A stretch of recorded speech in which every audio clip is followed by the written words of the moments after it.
Today in this class we are going to discuss inverse trigonometric functions. We restrict this topic up to board level.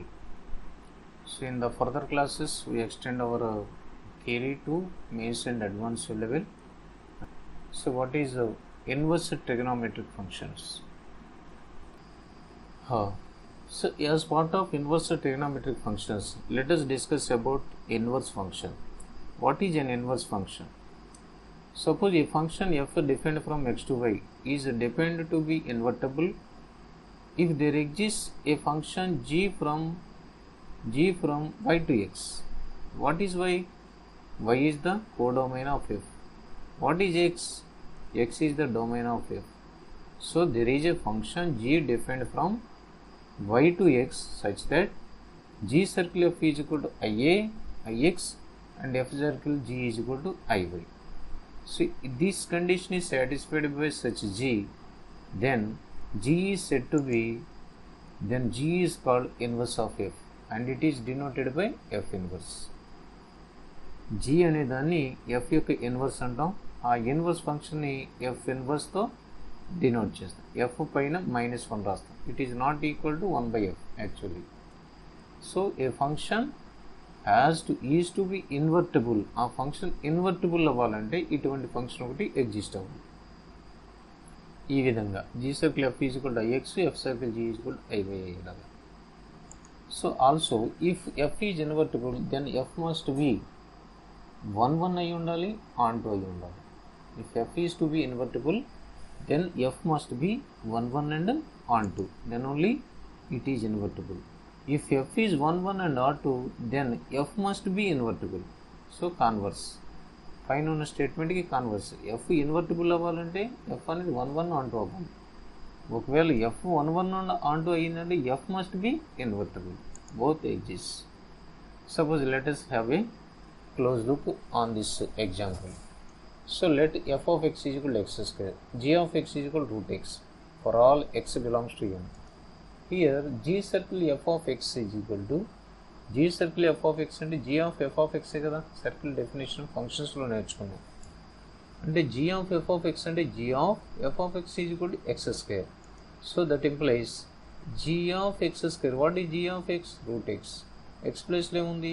x square ఉంది కాబట్టి root of x square that is equal to x. అంటే g circle f of x ఎంత వచ్చింది? x వచ్చింది. ix of x కదా, ఇది ix కదా. So in the same manner f circle g of x చూడండి, f of g of x అని రాసింది. అంటే f of g of x అంటే g of x డెఫినేషన్ ఏమి ఇచ్చాడు? Root x. కాబట్టి g of x ప్లస్లో రూట్ x రాసాం. f of g of x రాసాం, g of x ప్లస్లో రూట్ x సబ్స్టిట్యూట్ చేసాం. అప్పుడు f of x వచ్చింది. f of x అంటే ఏంటి? x square. f of x is equal to x square. కాబట్టి ఇక్కడ ఉన్న రూట్ ఎక్స్కి స్క్వేర్ చేయాలి. రూట్ ఎక్స్ స్క్వేర్ చేస్తే ఏమవుతుంది? x అవుతుంది. So f circle g also x. So f of x is equal to x square, g of x is equal to root x అయితే are both are set to be by the above condition. g circle f x వచ్చింది, f circle g is equal to x వచ్చింది. కాబట్టి మనం ఏమని చెప్తాం? f of x and g of x, f and g are inverse to each other అని చెప్పవచ్చు. So ఇక్కడ మనం ఒక గ్రాఫికల్గా ఒకసారి డిస్కస్ చేస్తే ఇది x y యాక్సిస్. ఇక్కడ y is equal to x అనే లైన్కి f of x g of x inverse అయితే కనుక ఈ f of x అనే దానికి మిర్రర్ ఇమేజ్గా ఉంటుంది g of x అనేది. g of x f of x ఒకదానికొకటి సిమెట్రికల్గా ప్లేస్ చేసి ఉంటాయి. y is equal to x అనే లైన్కి f of x g of x ఒకదానికొకటి సిమెట్రికల్గా ప్లేస్ చేసి ఉంటాయి. అర్థమైందా? కాబట్టి ఇది ఎలా ఉందో దాని యొక్క mirror image g of x అవుతుంది. ఇది f of xకి g of xకి రిలేషన్. ఓకే, నెక్స్ట్ ప్లేట్ రిప్రజెంటేషన్లో ఏరో డయాగ్రామ్లో చూపిస్తే ఏ అనే సెట్ ఉంది, బి అనే సెట్ ఉంది. ఎఫ్ అనే ఫంక్షను ఏ నుంచి బికి డిఫైన్ అయింది. అంటే ఏంటి? ఎఫ్లో ఉన్న ఎలిమెంట్స్ ఏంటి అంటే అది ఏలో ఉన్న ఎలిమెంట్స్ 1 2 3 అనుకోండి, బిలో ఉన్న ఎలిమెంట్స్ ఏబిసి అనుకోండి. ఎలా మ్యాచ్ అయ్యి ఉన్నాయంటే 1 ఏకి మ్యాప్ అయ్యి ఉంది, 2 బికి మ్యాప్ అయ్యి ఉంది, 3 సికి మ్యాప్ అయ్యి ఉంది. సో ఇలాగ ఎఫ్ ఏ నుంచి బికి డిఫైన్ అయ్యి ఉన్న ఫంక్షన్. ఇప్పుడు ఇది ఇన్వర్టిబుల్ ఫంక్షన్ అవ్వాలంటే ఎఫ్ అనేది 1 అయి ఉండాలి, ఆన్టూ అయి ఉండాలి. అంటే ఎఫ్ ఏలో ఉన్న డిఫరెంట్ ఎలిమెంట్స్కి బీలో ఉన్న డిఫరెంట్ ఎలిమెంట్స్ ఇమేజెస్గా ఉండాలి. అంటే that means F of 1 is equal ఎంత అయింది, ఏ. 1 యొక్క ఇమేజ్ ఏ. అలాగే ఎఫ్ ఆఫ్ 2 యొక్క ఇమేజ్ ఎంత, బి. ఎఫ్ ఆఫ్ 3 యొక్క ఇమేజ్ ఎంత, సి. ఇంకా ఏమైనా ఎలిమెంట్స్ ఉన్నాయి, 1 అయిపోయింది. ఇది క్లియర్గా డిఫరెంట్ ఎలిమెంట్స్కి డిఫరెంట్ ఇమేజెస్ వచ్చినాయి కాబట్టి ఇది 1 అట్ ద సేమ్ టైం ఇది ఆన్టూ కూడా అవుతుంది. ఎఫ్ ఆఫ్ ఏ అంటే ఎఫ్ యొక్క రేంజ్, ఏలో ఉన్న ఎలిమెంట్స్ యొక్క రేంజ్ ఏదుంది, ఏబిసి ఉంది. ఏబిసి అనేది ఏలో ఉన్న ఎలిమెంట్స్ యొక్క రేంజ్. దీని యొక్క ఇమేజ్ ఏ, దీని యొక్క ఇమేజ్ బి, దీని యొక్క ఇమేజ్ సి. ఆ మూడింటిని కలిపి రాస్తే ఇది ఎఫ్ ఆఫ్ ఏ అంటాం. మరి మనకి బి ఏముంది, బిలో ఉన్న ఎలిమెంట్స్ ఏంటి, వేరేగా చూస్తే బిలో ఉన్న ఎలిమెంట్స్ కూడా ఏ కమా బి కమా సినే ఉన్నాయి. అంటే f of a equal b అయింది. అంటే ఇది ఆన్టూ ఫంక్షన్ కూడా అయ్యింది. 1 ఆన్టూ అయ్యిందంటే ఇది ఇన్వర్టిబుల్ ఫంక్షన్ అవుతుంది. ఇన్వర్టిబుల్ ఫంక్షన్ అవ్వాలంటే ఏమవ్వాలి, ప్రతి ఎలిమెంట్కి ఇందులో ఉన్న ఇన్వర్టిబుల్ ఫంక్షన్ అయ్యింది. ఇప్పుడు ఇన్వర్టిబుల్ ఫంక్షన్ అయ్యిందంటే ఆ ఇన్వర్స్ ఫంక్షన్ ఎలా డిఫైన్ అవుతుందంటే దీని యొక్క కోడొమైన్, ఎఫ్ యొక్క కోడొమైన్ ఆ ఇన్వర్స్ ఫంక్షన్ యొక్క డొమైన్ అయ్యేలాగా. ఇప్పుడు జీ అనే ఫంక్షన్ని మనం బి నుంచి ఏకి డిఫైన్ చేస్తూ ప్రతి ఎలిమెంట్ యొక్క ప్రీ ఇమేజ్, అంటే ఇక్కడ ఏ అనే ఎలిమెంట్ ఉంది కదా, జీకి బి అనేది డొమైన్ అయితే g of a is equal to ఎంత అవుతుంది, 1. అంటే ఎఫ్ పాయింట్ ఆఫ్ వ్యూలో ఎఫ్ యొక్క ఇమేజ్ బి అయితే ఏ యొక్క ఇమేజ్ 1 అవుతుంది.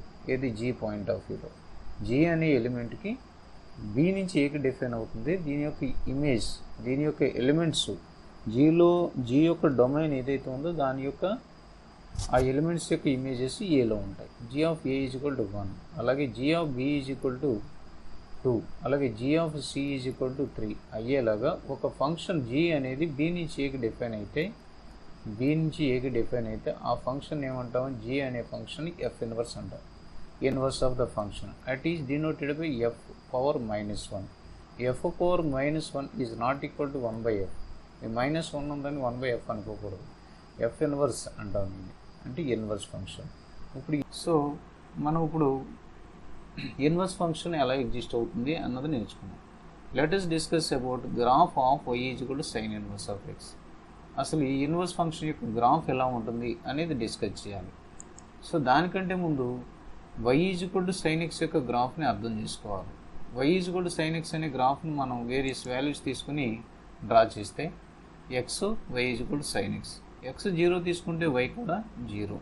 x π/2 దగ్గర sin π/2 ఎంత, 1. x π దగ్గర sin π వాల్యూ 0. x 3π/2 దగ్గర sin 3π/2 వాల్యూ -1. x 2π దగ్గర sin π వాల్యూ 0. 5π/2 దగ్గర 1. 3π దగ్గర 0. ఈ వాల్యూస్ అన్నీ మనం ఆర్డర్డ్ పేర్స్ కింద డ్రా చేసుకుని ఈ x axis y axis draw చేసాం కదా. సో 1కి తినగా ఒక డాటెడ్ లైన్, -1కి తినగా ఒక డాటెడ్ లైన్ రాసాం. ఇది పార్ట్ ఆఫ్ ద గ్రాఫ్ కాదు. ఓకే, సో x యాక్సిస్ మీద ఇది తీసుకున్నాము, యాంగిల్స్ తీసుకున్నాం ఇన్ టర్మ్స్ ఆఫ్ రేడియన్స్లో. ఒక్కొక్క యూనిట్ లెంగ్త్ ఎంత అంటే π/2. ఇక్కడి నుంచి కొన్న డిస్టెన్స్ π/2, ఈ డిస్టెన్స్ π/2. అలాగే y యాక్సిస్ మీద -1, +1 ఈ రియల్ లైన్ తీసుకున్నాం ఇక్కడ y యాక్సిస్ మీద. ఇంకా నెంబర్లో ఉంటాయి 2, 3 అలా కూడా తీసుకోవచ్చు. ఇప్పుడు మనం ఈ నెంబర్స్ని, ఈ ఆర్డర్డ్ పేర్స్ని దీని మీద ప్లాట్ చేద్దాం. -π, 0 ఎక్కడ వస్తుంది, అది ఇక్కడ ఈ పాయింట్. -π/2, -1 ఇక్కడ వస్తుంది, ఇక్కడ వస్తుంది. -π/2 కరస్పాండింగ్ పాయింట్. 0, 0 అంటే ఆరిజిన్. π/2 వచ్చినప్పుడు ఎంత రావాలి, 1 రావాలి. π వచ్చినప్పుడు ఎంత రావాలి, 0 రావాలి. సో 3π/2 దగ్గర -1 రావాలి, 2π దగ్గర 0 రావాలి. సో ఇవన్నిటిని ప్లాట్ చేస్తే మనకి ఈ విధమైనటువంటి గ్రాఫ్ వస్తుంది. ఇలాగ సైన్ వేవ్ వస్తుందన్నమాట. అంటే ఇదంతా కర్వ్, ఇదంతా కర్వ్. ఈ కర్వ్లో మనం ఈ పార్ట్ అంతటిని తీసేసాం. ఈ పార్ట్ అంతటిని తీసేసి ఇక్కడ థిక్ లైన్ చేసాం. ఈ థిక్ లైన్ ఉన్నదాని అర్థం ఏంటంటే మొత్తం అంతా కన్సిడర్ చేసినప్పుడు మీరు ఈ గ్రాఫ్ ఇంకో ముఖ్యమైన విషయం ఏంటంటే డొమైన్ అనేది R real number line. Real number line ఎక్కడైనా సరే ఇది డిఫైన్ అవుతుంది. రేంజ్ ఎంత ఉంటుందంటే దీని యొక్క రేంజ్ -π/2కి -1కి +1కి మధ్యలోనే రిస్ట్రిక్ట్ అయిపోయి ఉంటుంది. మీరు అర్థం చేసుకుంటే ఈ గ్రాఫ్ ఇలా ఉంది యాక్చువల్గా. కానీ ఇక్కడ సైన్ 0 ఎంత? 0. సైన్ π ఎంత? 0. అంటే ఒక వాల్యూకి అంటే ఆన్టు ఫంక్షన్ 1 ఫంక్షన్ కాలేదు ఇది. ఎక్స్ రెండు వాల్యూస్కి 0కి πకి కూడా 0నే వచ్చింది. అంటే మీరు ఇక్కడ ఒక హారిజాంటల్ లైన్ డ్రా చేసినా సరే ఎక్కడవుతుంది? హారిజాంటల్ లైన్ కర్వ్ని ఒకటి కంటే ఎక్కువ చోట్ల కట్ చేయకూడదు. అలా కట్ చేస్తే అది 1 ఫంక్షన్ కాదు. అంటే దీని మీద ఉన్న ఒక కర్వ్కి ఒకసారి చూడండి. మీరు ఏదైనా ఒక గ్రాఫ్ డ్రా చేసినప్పుడు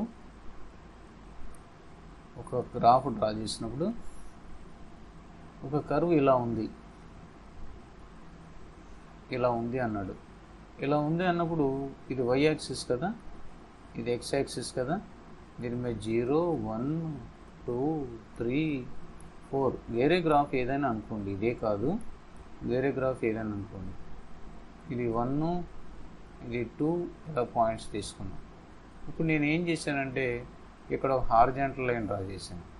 ఈ హారిజాంటల్ లైన్ డ్రా చేస్తే ఇది ఇక్కడ 3 చోట్ల కట్ అయింది. అంటే ఇక్కడ ఉన్న దీనికి కరస్పాండింగ్ వాల్యూ 1.1 అనుకోండి. ఈ కరస్పాండింగ్ పాయింట్కి ఈ పాయింట్కి కరస్పాండింగ్గా ఒక ఇమేజ్ ఉంది. ఆ ఇమేజ్ని ఇక్కడ సపోజ్ ఈ గ్రాఫ్ పాయింట్లో ఈ 1.1కి వచ్చిన వాల్యూ 1.2 అనుకోండి. అదే పాయింట్ 1.2 వాల్యూ ఇది y వాల్యూ. అలాగే ఈ 5కి తిన్నగా ఈ కరువు ఈ లైన్ ఎక్కడ మీట్ అయింది, దానికి కరస్పాండింగ్గా 5 ఉంది x యాక్సిస్ మీద. అంటే 5 యొక్క ఇమేజ్ కూడా 1.2నే కదా. అంటే మీరు చూస్తే ఒక ట్రీ రిప్రజెంటేషన్లో ఇక్కడ 1కి 5కి ఇక్కడ మనకి ఇక్కడ ఒక పాయింట్ తీసుకోండి -1కి కరస్పాండింగ్ ఒకే వైపు వాల్యూ వచ్చింది. అంటే 1.2, దీనికి కూడా 1.2 ఇది -1, 1.2.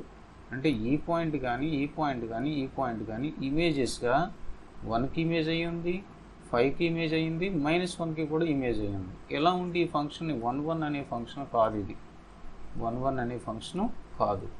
సో ఈ కండిషన్ సాటిస్ఫై చేయకపోతే ఇన్వర్స్ ఫంక్షన్ ఎగ్జిస్ట్ కాదు. కాబట్టి మనకి హారిజాంటల్ లైన్ డ్రా చేస్తే అది కనీసం ఒక పాయింట్ దగ్గరే కట్ చేయాలి, ఒకే ఒక పాయింట్ దగ్గర కట్ చేయాలి. మోర్ దెన్ 1 పాయింట్ దగ్గర కట్ చేస్తే అది 1 ఫంక్షన్ కాదు. సో ఆ కండిషన్ ఇక్కడ ఫెయిల్ అయింది. ఏం చేత ఫెయిల్ అయింది అంటే sin x గ్రాఫే కాదు, అన్ని ట్రిగనామెట్రిక్ ఫంక్షన్స్ కూడా మెనీ వన్ ఫంక్షన్స్ అన్నీ ఇన్వర్టిబుల్ ఫంక్షన్స్ కాదు కదా. ఏం చేత ఒక లైన్ డ్రా చేస్తే ఒక ఎలిమెంట్కి మోర్ దెన్ 1 ఇమేజెస్ ఉంటాయి. కాబట్టి ఇది 1 ఫంక్షన్ చేయాలంటే ఈ రెడ్ పార్ట్ ఏదైతే ఉందో ఈ రెడ్ పార్ట్లో ఉన్న పార్ట్ వరకు మాత్రమే డొమైన్ని రిస్ట్రిక్ట్ చేయాలి. ఈ రియల్ లైన్ మొత్తం డొమైన్గా ఉంటుంది. కానీ మనం ఈ -π/2 నుంచి +π/2కు మధ్యలో మాత్రం డొమైన్ రిస్ట్రిక్ట్ చేస్తే, అలాగనే కాదు ఇక్కడి నుంచి π/2 నుంచి 3π/2 వరకు కానీ రిస్ట్రిక్ట్ చేస్తే డొమైన్ని, లేకపోతే 3π/2 నుంచి -π/2 వరకు కానీ రిస్ట్రిక్ట్ చేస్తే డొమైన్ని, అది 1 అయ్యే పార్ట్ అవకాశం ఉంటుంది. ఇంచేత ఇది ఇక్కడి నుంచి ఇక్కడికి 1 లాగా బిహేవ్ చేస్తుంది. ఒక హారిజాంటల్ లైన్ డ్రా చేస్తే దానికి ఒకే ఒక ఇమేజ్ ఉంటుంది. అంతేకాకుండా ఇది ఎంటైర్ రేంజ్ని కవర్ చేస్తుంది. -1కి +1కి మధ్యలో ఉన్న sin xకి అన్ని వాల్యూస్ని కూడా కవర్ చేస్తుంది ఈ పార్ట్. అలాగే ఇది తీసుకున్న కానీ యూనివర్సల్గా మనం యాక్సెప్ట్ చేసిన డొమైన్ ఏంటి అంటే -π/2 నుంచి +π/2కి. ఈ డొమైన్ యూనివర్సల్గా తీసుకున్న ప్రిన్సిపల్ డొమైన్ అంటాం sin xకి సంబంధించి. అంచేత sin ఇన్వర్స్ అనే ఫంక్షన్ ఎగ్జిస్ట్ అవ్వాలి అంటే డొమైన్ ఖచ్చితంగా రిస్ట్రిక్ట్ చేయాలి. ఎంతవరకు రిస్ట్రిక్ట్ చేయాలంటే ప్రిన్సిపల్ డొమైన్ వరకు రిస్ట్రిక్ట్ చేయాలి. అంటే -π/2 నుంచి +π/2 వరకు. కానీ జనరలైజ్ చేసి -3π/2 నుంచి -π/2 వరకు కానీ జనరలైజ్ చేసి మనం యూనివర్సల్గా యాక్సెప్ట్ చేసిన డొమైన్ రేంజ్ ఏంటంటే -π/2 నుంచి +π/2 వరకు. ఓకే, అర్థమైంది కదా.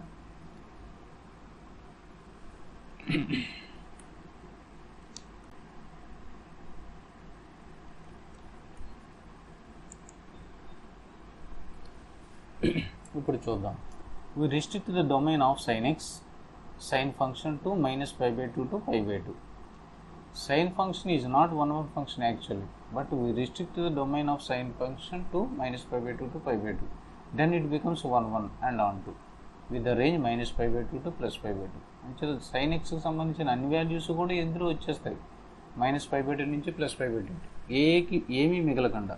కాబట్టి ఇది ఆన్ టు ఫంక్షన్ కూడా అయిపోద్ది ఈ ఇంటర్వల్లో. ఆన్ టు ఫంక్షన్ అవ్వాలంటే దాని యొక్క రేంజ్ సైన్ ఎక్స్ యొక్క కోడొమైన్ దీని యొక్క రేంజ్ అవ్వాలి. సైన్ ఎక్స్ యొక్క రేంజ్ మొత్తం కవర్ అయిపోయింది కదా ఇందులో, కాబట్టి ఇది 1 అండ్ ఆన్ టు ఫంక్షన్ అయిపోయింది. Next any one of the intervals, ఇందులో ఉన్న మైనస్ 3 pi by 2 నుంచి pi by 2 కానీ, మైనస్ pi by 2 నుంచి pi by 2 కానీ, pi by 2 నుంచి 3 pi by 2 కానీ ఏదైనా తీసుకోవచ్చు. ఈ ఇంటర్వల్లో ఏదైనా బైజెక్టివ్ ఫంక్షన్ అవుతుంది. అంటే 1 అండ్ ఆన్ టు అయితే బైజెక్టివ్ ఫంక్షన్ అనమాట. విత్ రేంజ్ -1 to 1 ఈ ఇంటర్వల్లో ఏదైనా తీసుకున్నా అది 1 అండ్ ఆన్ టు ఫంక్షన్ అవుతుంది. We can define inverse of sine function as sine inverse. F యొక్క ఇన్వర్స్ ఫంక్షన్ ఎఫ్ ఇన్వర్స్ ఎలాగైతే రాసామో ఇన్వర్స్ ఆఫ్ సైన్ ఫంక్షన్ని సైన్ పవర్ -1 కింద రాస్తాం in each of these intervals. కానీ మైనస్ pi by 2 నుంచి plus pi by 2 ఉండే దాన్ని ప్రిన్సిపల్ వాల్యూ బ్రాంచ్ అంటున్నమాట. ఇక్కడ నుంచి ఇక్కడ కొనడం. Okay, so the graph of sine inverse of x. ఇప్పుడు చూద్దాం graph of sine inverse x ఎలా వస్తుందో. దీని ముందు ఏం చూసాం, గ్రాఫ్ ఆఫ్ సైన్ ఎక్స్ చూసాం. సైన్ ఎక్స్ గ్రాఫ్ ఎలా ఉంది, రియల్ లైన్ మీద డిఫైన్ అయ్యింది. ఇది సైన్ ఎక్స్ యొక్క గ్రాఫ్ ఈ విధంగా ఉంది. కానీ ఇప్పుడు మనం మార్చాల్సింది ఏంటి, సైన్ ఇన్వర్స్ యొక్క గ్రాఫ్ డ్రా చేయాలి.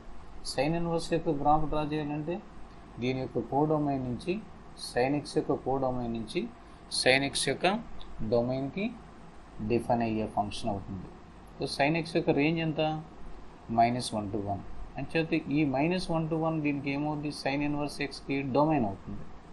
ఈ -1 to 1 అనేది రేంజ్ కదా, ఈ -1 to 1 అనేది సైన్ ఇన్వర్స్ యొక్క డొమైన్ అవుతుంది. రేంజ్ ఏమవుతుంది అంటే మైనస్ pi by 2 నుంచి ప్లస్ pi by 2 వరకు రేంజ్ ఉంటుంది. సో దాన్ని డ్రా చేస్తే మీరు the graph of sine inverse x ఒకసారి చూస్తే the graph of sine inverse x can be obtained from the graph of original function by interchanging x and y axis. XY యాక్సిస్ని interchange చేస్తే మనకు sine inverse graph ఈ విధంగా వస్తుంది. ఎలా వస్తుంది, అక్కడ ఉన్న -1 to 1 ఏమైంది, ఇక్కడ డొమైన్ అయింది. అంటే x యాక్సిస్ మీదకి వచ్చినవి. ఆ y యాక్సిస్ మీద ఉన్న వాల్యూస్, x యాక్సిస్ మీద ఉన్న వాల్యూస్ దేనికి వెళ్ళి y యాక్సిస్ మీదకి వెళ్ళినాయి. అంచేత కోడొమైన్ నుంచి డొమైన్కి డ్రా చేస్తే -1 to 1 నుంచి pi by 2 నుంచి -pi by 2 to pi by 2 దీని యొక్క రేంజ్ అవుతుంది. Okay, next the domain of this function is sine inverse function is -1 to 1. దీని రేంజ్ ఎక్కడి నుంచి ఎక్కడ వరకు ఉంది, -pi by 2 నుంచి ఎంత ఆక్యుపై చేసింది y యాక్సిస్ మీద, -pi by 2కి ప్లస్ pi by 2కి మధ్యలో ఉన్న వాల్యూస్ని ఆక్యుపై చేసింది. అయితే దీన్ని -pi by 2 నుంచి plus pi by 2 is called principal value branch అంటాం. అంటే దీని యొక్క ప్రిన్సిపల్ వాల్యూ బ్రాంచ్ అంటే దీని యొక్క సైన్ ఇన్వర్స్ యొక్క రేంజ్ అవుతుంది. Okay, next we discuss about graph of cos inverse of x. Graph of cos inverse of x. So we have already the graph of sin cos x. The graph of cos x, see if you take some values, the graph of cos x, to draw the graph of cos x, we take x and cos x. For 0 its value is 1. For pi by 2 cos x is equal to 0. For pi cos x is equal to -1. For 3 pi by 2 cos x is equal to 0. And 2 pi cos x is equal to 1. For 5 pi by 2 cos x is equal to 0. Or multiples of pi by 2 it is 0. 7 pi by 2 0. 3 pi m -1 అవుతుంది, pi -1 అవుతుంది. Add multiples of pi ఏమవుతుంది, -1 అవుతుంది. Even multiple of pi ఏమవుతుంది, 1 అవుతుంది.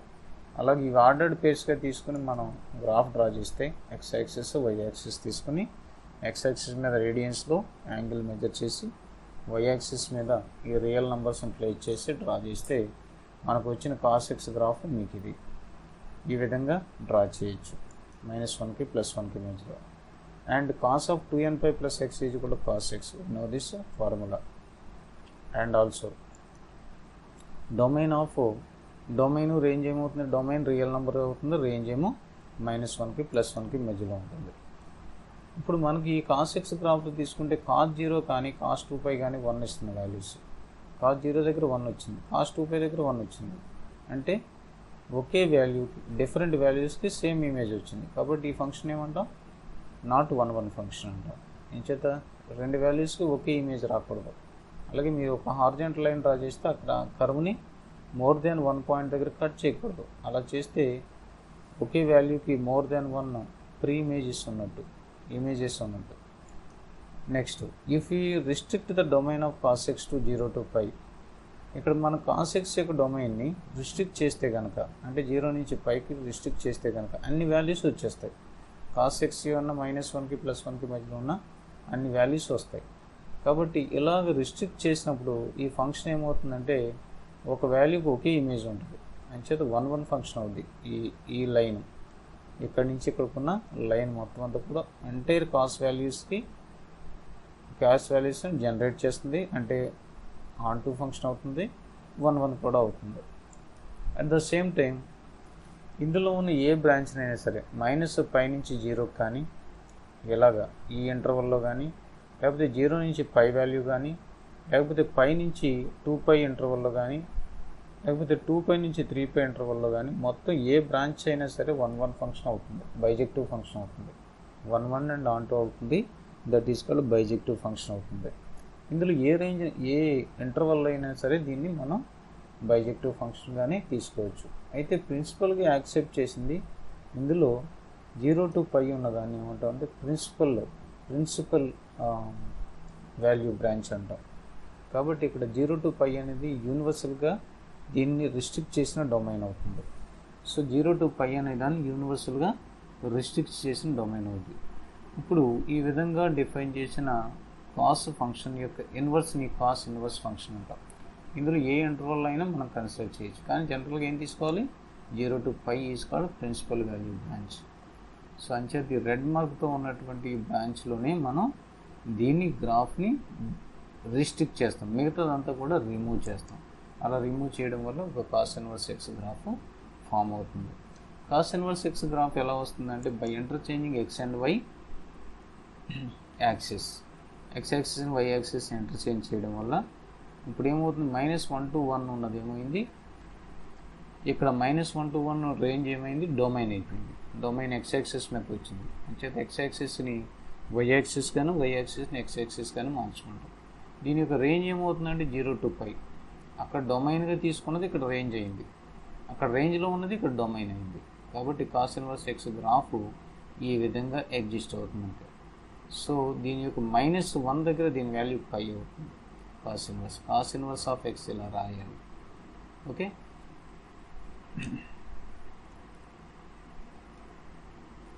దీని principal value branch ఏమైంది, 0 to π అయింది. దీని యొక్క డొమైన్ -1 to 1, రేంజ్ ఏమో 0 to π. Next, let us have a close look on y is equal to tan x. Tan x we know already, this is a familiar graph, and for different values of x we have different y values. So by taking 0, tan 0 is equal to 0, at π/2 tan x is not defined, at π sin π by cos π, that's why sin π by cos π అని రాస్తే దీని value ఎంత అవుతుంది, tan π కదా, tan π రాస్తే cos π ఏమవుతుంది, 1 అవుతుంది, -1 అవుతుంది, sin π 0 అవుతుంది. అంచేత ఇది 0 అవుతుంది దీని వాల్యూ. అన్ని ఆడ్ మల్టిపుల్స్ దగ్గర ఇది అన్డిఫైన్డ్ అవుతుంది. ఒకసారి ఈ వాల్యూస్ని తీసుకుని మీరు గ్రాఫ్ డ్రా చేస్తే ఈ విధంగా వస్తుంది గ్రాఫ్. ఎలాగా, ఎక్స్ యాక్సిస్ మీద రేడియన్స్లోను, వై యాక్సిస్ మీద రియల్ లైన్ తీసుకుంటే -π/2కి +π/2కి మధ్యలో ఎంటైర్ వై యాక్సిస్ని కవర్ చేస్తుంది గ్రాఫ్. అలాగే ఈ గ్రాఫ్ రిపీటెడ్గా ఉంటుంది, రిపీటెడ్ గ్రాఫ్ అంటే పీరియాడిక్ గ్రాఫ్. ఇక్కడ నుంచి ఇక్కడికి -π/2కి +π/2కి మధ్యలో ఎలా ఉందో ఆ గ్రాఫ్, అలాగే π/2కి 3π/2కి మధ్యలో కూడా అదే సిమిలారిటీ ఉంటుంది. అలాగే 3π/2కి π/2కి మధ్యలో కూడా అదే బ్రాంచ్ ఉంటుంది. ఈ విధంగా cot x అనే గ్రాఫ్, tan x అనే గ్రాఫ్ ఎగ్జిస్ట్ అవుతుంది. అయితే దీనికి ఇన్వర్స్ డ్రా చేయాలంటే మనం ఇందులో ఏదో ఒక బ్రాంచ్ని తీసుకోవాలి. ఇలా హారిజాంటల్ లైన్ డ్రా చేశాను అనుకోండి, హారిజాంటల్ లైన్ డ్రా చేస్తే ఏమవుతుంది, మోర్ దాన్ 1 పాయింట్ దగ్గర కట్ చేస్తుంది. అలా అవ్వకూడదు కదా, అంచేది ఏదో ఒక బ్రాంచ్ని సెలెక్ట్ చేసుకోవాలి. -π/2 +π/2 బ్రాంచ్ని కన్సిడర్ చేసుకుంటే అది యూనివర్సల్గా యాక్సెప్ట్ చేసిన రిస్ట్రిక్టెడ్ డొమైన్ అవుద్ది tan xకి. ఈ tan xని రిస్ట్రిక్ట్ చేస్తే అప్పుడు దీని యొక్క ఇన్వర్స్ ఎగ్జిస్ట్ అవుతుంది. ఈ ఇన్వర్స్ ఎగ్జిస్ట్ అవ్వాలంటే రిస్ట్రిక్ట్ చేయాలి -π/2కి +π/2. -π/2 తీసుకోకూడదు, +π/2ని కన్సిడర్ చేయకూడదు. అంటే ఓపెన్ బ్రాకెట్ తీసుకోవాలి డొమైన్కి. ఓకే, ఈ ఇంటర్వల్లో మనం దీన్ని tan x గ్రాఫ్ని డ్రా చేస్తే అది 1, 1 అండ్ ఆన్ 2 ఫంక్షన్ అవుద్ది. అంచేత అది ఇన్వర్టిబుల్ ఫంక్షన్ అవుతుంది. ఇది ఈ ఒక్క π/2 దగ్గర ఎక్కడ కూడా డిఫైన్ అవుతుంది. సో ఇక్కడ డొమైన్ ఎలా రాస్తామంటే 2n+1 × π/2. ఇక్కడ π/2 దగ్గర అన్డిఫైన్డ్, దీని యొక్క 3π/2 దగ్గర అన్డిఫైన్డ్, మళ్ళీ 5π/2 దగ్గర అన్డిఫైన్డ్, ఇది -π/2 దగ్గర అన్డిఫైన్డ్, -3π/2 దగ్గర అన్డిఫైన్డ్. అంటే ఈ 1, 3, -1, -3, ఇక్కడ ముందుకెళ్తే 5, 7 ఇలా వస్తుంది. ఇవన్నీ ఆడ్ నెంబర్స్. ఆడ్ నెంబర్ యొక్క జనరల్ ఫామ్ 2n+1. కాబట్టి 2n+1 × π/2 వాల్యూస్, అన్ని వాల్యూస్ దగ్గర ఇది అన్డిఫైన్డ్ అవుతుంది. కాబట్టి ఇక్కడ అన్డిఫైన్డ్ వచ్చిన చోటలా నేను డాటెడ్ లైన్స్ డ్రా చేశాను. ఇది గ్రాఫ్లో భాగం కాదు, ఇది ఐడెంటిటీ కోసం. ఈ π/2 దగ్గర ఉన్న వర్టికల్ లైన్కి దగ్గరగా ఈ గ్రాఫ్ ఇలా అప్రోచ్ అవుతుంటుంది అని చెప్పడం. ఈ గ్రాఫ్ని డ్రా చేస్తే మీరు ఈ π/2 లైన్కి, వర్టికల్ లైన్కి దగ్గరగా ఇలా అప్రోచ్ అవుతుంటుంది అనమాట. అంతేకాని టచ్ అవ్వదు. అంచేది ఈ π/2 లైన్ ఏమంటామంటే 3π/2 లైను, -π/2 లైను, -3π/2 లైన్, వీటిని ఎసిమ్ప్టోడ్స్ అంటారన్నమాట. ఎసిమ్ప్టోడ్ ఆ వర్డ్ గుర్తుపెట్టుకోండి. దీని యొక్క రేంజ్ ఏమవుతుందంటే ఎంటైర్ y యాక్సిస్ని కవర్ చేస్తుంది కాబట్టి రేంజ్ R అవుతుంది. డొమైన్ రిస్ట్రిక్టివ్లో ఉంది. సో -π/2 నుంచి +π/2కి మాత్రమే మనం కన్సిడర్ చేస్తాం. దాన్ని ప్రిన్సిపల్ వాల్యూ బ్రాంచ్ అంటాం. Next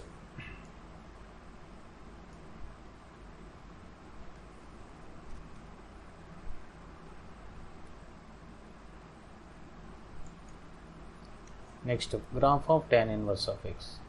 graph of tan inverse x మీరు అర్థం చేసుకుంటే, మీరు అక్కడ రిస్ట్రిక్ట్ చేసినప్పుడు డొమైను -π/2 నుంచి +π/2కి మధ్యలో మనం రిస్ట్రిక్ట్ చేసాం. ఆ డొమైన్ ఏమవుతుందంటే ఈసారి రేంజ్ అవుతుంది. అక్కడ వచ్చిన రేంజ్ ఏంటి అంటే రియల్ లైన్ కదా, మొత్తం రియల్ యాక్సిస్ మీద వచ్చింది కదా, ఆ రియల్ యాక్సిస్ దీనికి డొమైన్ అవుతుంది. అంచేత దీని ప్రిన్సిపల్ రేంజ్ -π/2 +π/2, దీని యొక్క డొమైన్ R అవుతుంది. రేంజ్ -π/2కి +π/2కి మధ్యలో ఉంటుంది. π/2 దగ్గర వాల్యూ డిఫైన్ అవుతుంది కాబట్టి ఓపెన్ బ్రాకెట్ తీసుకున్నమాట. π/2 దగ్గర -π/2 దగ్గర ఈ కర్వ్ దాన్ని టచ్ చేయదు, అంటే అంటుపోతుంది. కాబట్టి దీని రేంజ్ అలా ఉంటుంది. Next the graph of y = cot x. So range గురించి మాట్లాడేసాం. tan ఇన్వర్స్ x అయిపోయింది. cot x గురించి మాట్లాడాలి. cot x ఏంటి, దాని గ్రాఫ్ ఎలా ఉంటుంది ఒకసారి మీరు అబ్జర్వ్ చేస్తే y = cot x, 0 దగ్గర అన్డిఫైన్డ్. ఎందుకు అన్డిఫైన్డ్ అంటే కాట్ని ఎలా రాస్తాం, sin/cos కింద రాస్తాం, cos/sin కింద రాస్తాం. sin 0 దగ్గర 0 అయిపోతుంది కదా, డినామినేటర్ 0 అయిపోతుంది. అంచేత 0 దగ్గర, π దగ్గర, 2π దగ్గర, 3π దగ్గర అన్డిఫైన్డ్ అవుతుంది.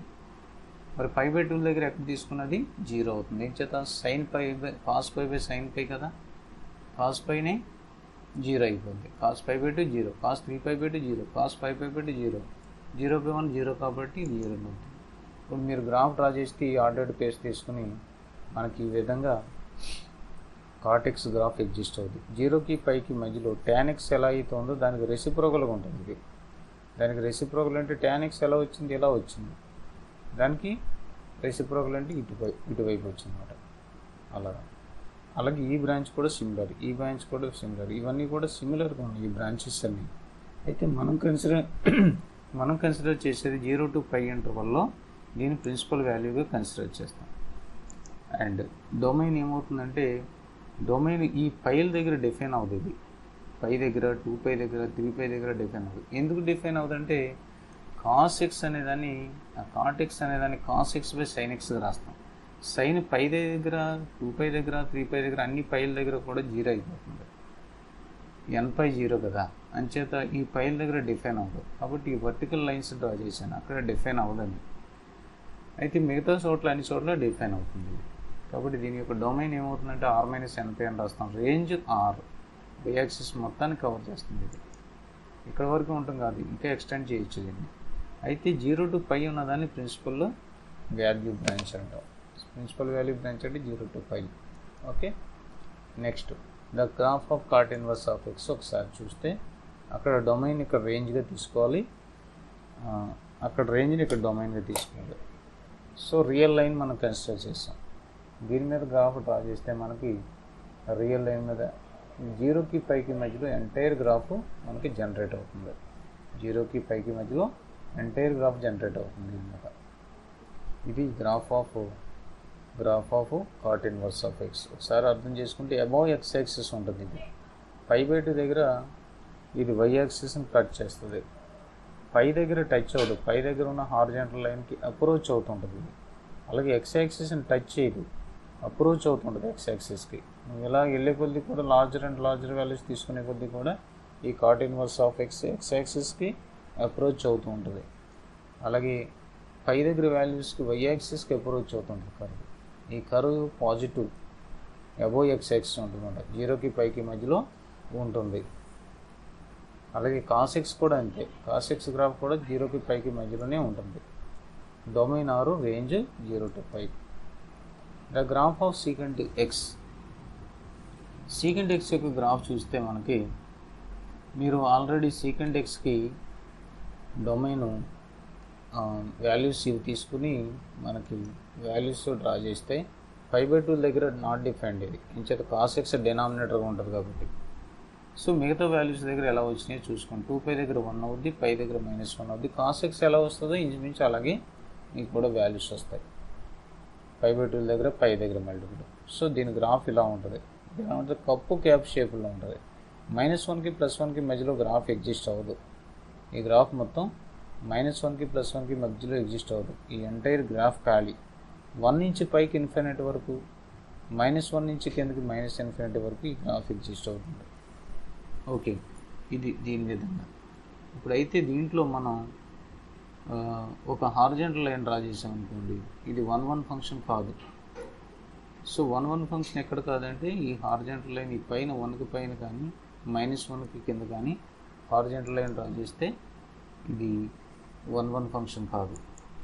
ఇప్పుడు మనకు డొమైన్ ఏమవుతుంది, ఇక్కడ ఈ 5/2 దగ్గర డిఫైన్ కావట్లేదు కదా, అంచేత r minus odd multiples of 5/2 రాయాలి. దీని రేంజ్ ఏమవుతుందంటే 1 నుంచి ఇన్ఫినిటీ వరకు, -1 నుంచి -∞ వరకు ఈ రేంజ్ని కవర్ చేస్తుంది. ఓకే, ఈ వై యాక్సిస్ని కవర్ చేస్తుంది. కాబట్టి రేంజ్ ఏమవుతుందంటే -∞ to -1, ఈ కిందకి ఇన్ఫినిటీ వరకు వెళ్ళిపోతుంది. ఓకే, అలాగే పైకి 1 దగ్గర నుంచి ఇన్ఫినిటీ వరకు పైకి వెళ్ళిపోతుంది. ఓకే, అయితే మనం ఈ డొమైన్లో 0 నుంచి π వరకు ఉన్న దాన్ని ఏం తీసుకుంటాం, ప్రిన్సిపల్ డొమైన్ కింద తీసుకుంటాం. ఎంచేదంటే దీనికి ఉన్న అన్ని వాల్యూస్ని ఇది కవర్ చేస్తుంది. 1 నుంచి ఇన్ఫినిటీ వరకు, -∞ నుంచి 1 వరకు ఉన్న అన్ని వాల్యూస్ని ఈ ప్రిన్సిపల్ రేంజ్ కవర్ చేస్తుంది. ఇది కూడా తీసుకోవచ్చు కావాలంటే. 5 నుంచి 3π/2 వరకు, 3π/2 కన్సిడర్ చేయకూడదు, ఓపెన్ బ్రాకెట్ పెట్టాలి. సో 5 to 3π/2 ఓపెన్ ఇంటర్వల్, అలాగే 3π/2 to 2π ఇది కూడా తీసుకోవచ్చు. కానీ యూనివర్సల్గా మనం కన్సిడర్ చేసింది 0 to open interval π/2 and open interval π/2 to close interval π. ఈ ఇంటర్వల్ మనం ప్రిన్సిపల్ వాల్యూ బ్రాంచ్గా తీసుకుంటాం. సో దీనికి గ్రాఫ్ డ్రా చేస్తే మనకి ఎలా వస్తుందంటే అక్కడ రేంజ్ అయితే ఏదైతే ఉందో ఇక్కడ డొమైన్ అవుద్ది. అక్కడ రేంజ్ ఏంటి, ఈ -1కి కింద 1కి అవతల గ్రాఫ్ ఉంది, ఈ మధ్యలో గ్రాఫ్ లేదు. దానికి చూడాలంటే చూడండి ఇక్కడ. సో దీనికి ముందు గ్రాఫ్ లేదు.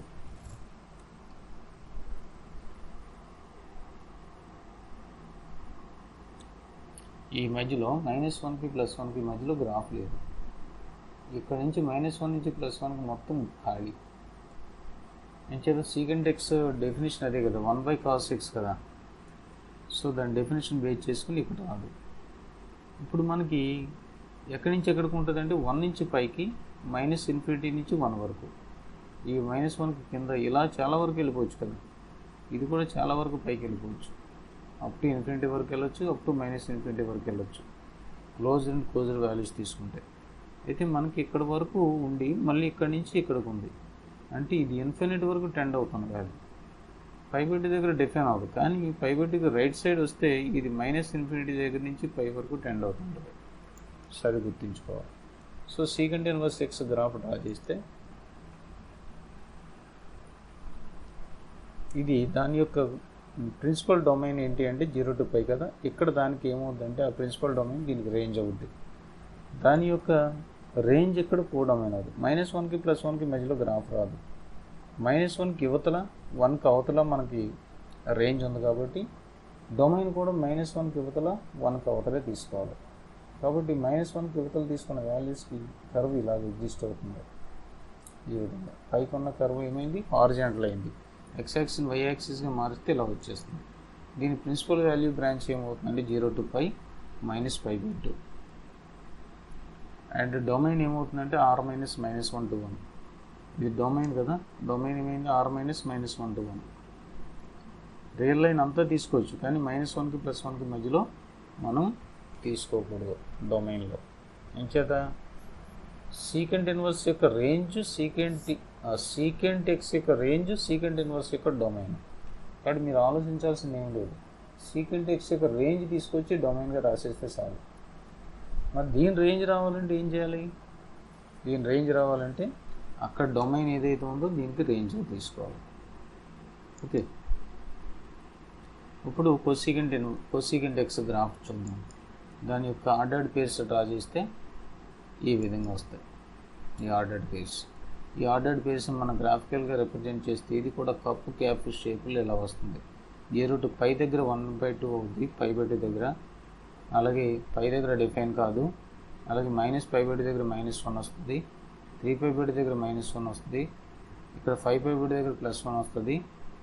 ఇంకా క్లోజర్గా వాల్యూస్ తీసుకుంటే దీని షేప్ ఇలా డిజైన్ అవుతుందన్నమాట. ఇది ఎలా వచ్చేసిందంటే చాలా వాల్యూస్ కన్సిడర్ చేసి తీసుకుంటే ఈ విధంగా కనిపిస్తుంది. మనకి ఎక్కువ వాల్యూ తీసుకున్న కొద్దీ మోర్ యాక్యురసీ వస్తుంది.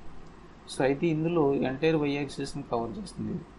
ఈ మధ్యలో -1కి +1కి మధ్యలో గ్యాప్ 1 to ∞, అలాగే -∞ to -1 వరకు దీని యొక్క రేంజ్ అయ్యి ఉంటుంది. కాబట్టి దీన్ని మనం ఇందులో ఉన్న ప్రిన్సిపల్ వాల్యూని తీసుకుంటే ఇది కొసీకెంట్ ఇన్వర్స్ ఎక్స్ కాబట్టి -π/2 నుంచి +π/2కి మధ్యలో 0 తప్ప అన్ని వాల్యూస్ని డొమైన్గా తీసుకోవచ్చు. 0 ఎందుకని తీసుకోకూడదంటే 0 దగ్గర డిఫైన్ కాదు ఈ కర్వ్, 0 దగ్గర అన్డిఫైన్డ్ అవుతుంది. అన్డిఫైన్డ్ ఉంది కాబట్టి మనం అక్కడ కన్సిడర్ చేయం. సో ఇది ప్రిన్సిపల్. ఈ రెడ్ మార్క్తో చేసుకున్నది -π/2 నుంచి +π/2కి మధ్యలో ఉన్నదాన్ని ప్రిన్సిపల్ డొమైన్ అంటారు. ఈ ప్రిన్సిపల్ డొమైన్ దానికి రేంజ్గా ఉంటుంది అందులో. కాబట్టి మీరు దీని గ్రాఫ్ని మీరు డ్రా చేస్తే